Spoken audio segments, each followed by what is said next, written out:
Hello and welcome to or welcome back to my channel. I'm Titleless Musings, and in this video we are going to be setting up my personal journal for September. Can you believe that it's September? It feels like just yesterday I put out my August video, but obviously that was back in July, so I think this is just wild. I can't believe it's already September. So I thought in today's video you could watch me set up my journal spread for September and I talk a little bit about it. So my theme for September in my journal, it was honestly a little bit difficult to pick. This is the last month in this journal. This is my third journal of 2024, or my 16th journal since 2020. So this is the last month that'll be captured in this one. And in July, I did a bee theme. In August, I did a sunset theme. And to end out this journal, I was trying to come up with something creative for September.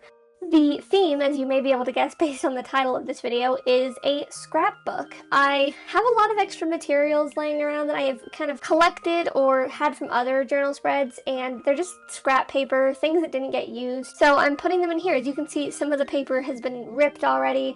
It's just, I don't dump the paper, I don't throw it away, I just keep it and then I'll use it in spreads like this. So that's why I decided to do a scrapbook spread for September. Outside of having scrap paper that I wanted to use, it did take me a while to come up with this theme. I actually did my October pages before this because I had an idea for October but not September. For me, September is really a transition month. It's not quite summer anymore, but it's too early to be fall. I don't think fall starts until the end of September anyways, so I wanted some of the warmth and coziness of fall with the kind of heat warmth of summer. So I tied in like the oranges with the browns. That was kind of the theme that I went for with the colors. That's going to be what my header colors are this month as well. And I just then picked a bunch of scrap paper that I'm like not thinking that I'm going to use anywhere else. Like the Starry Night one, I don't really know where else I would put that. So that looked good in here, that belonged in here. And it just really gave the illusion of like a collage, you know, a scrapbook. It's really cool. I'm really happy with it.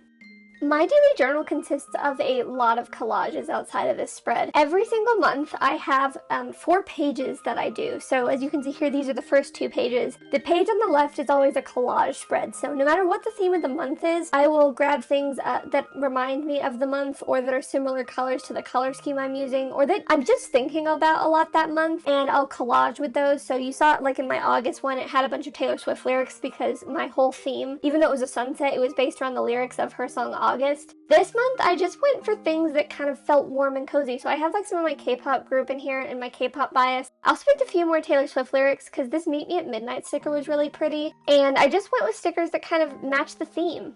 But I'm about to be finished with these 2 pages. These are just my welcome pages to a month, so they just help me find the month easily and quickly. So as we flip the page now, we're working on pages 3 and 4 of those 4 monthly pages that I spoke about. This is a page that I've really refined over the past year, even though it's a spread I've been doing for many years, and that is my monthly soundtrack. Now, in years past, I've drawn just a massive box and would fill it in with 40 songs a month, which is not only a lot to keep up with, but I don't usually listen to that much music in a month, or I'm listening to the same songs over and over again kind of thing. Especially if an album has come out in that month, I'll be listening to that a lot. So I don't always listen to 40 songs, you know, but I do usually listen to at least 12. So every month I pick 12 songs from the month. They're songs that either came out that month or that I found that month or that just defined my month in some way, whether that was because they were meaningful to me that month or because I listened to them a lot, whatever it is, those will then go on this spread. So as you can see here, I did use a J picture there to measure these boxes out. That's just because that's the standard size that I'll print in. So I will put the album covers at the end of each month in here. Some people choose to draw it. I cannot draw and I don't want that stress. So I will just print the album cover off at the end of the month and put it in these little boxes. I showed you how I did it there. I just measure around the photo, draw the lines. So I have sped it up 4 times so that we're not sitting here for half an hour watching me draw lines. This is one of the most tedious tasks. I have to be honest, as much as I love my monthly spread has truly defined my 2024. It's awful to set up. It's so boring. It's so repetitive. I do explain this in the October spread as well, so I'll just explain it again here since obviously you won't have seen the October one yet. What I'm doing here basically is I'm leaving 2 box spaces or 2 grid spaces underneath each of these boxes, and that's where I'll put the song title and then the artist. And then I leave a box space on top, which is where I will put the genre. You don't have to track any of this if you don't want to. You could just put like the name of the song and draw an album cover or something like that. But for me, it's been kind of interesting because I got into K-pop this year, so it's been fun to kind of watch how my genres have shifted or how they've stayed the same in some ways.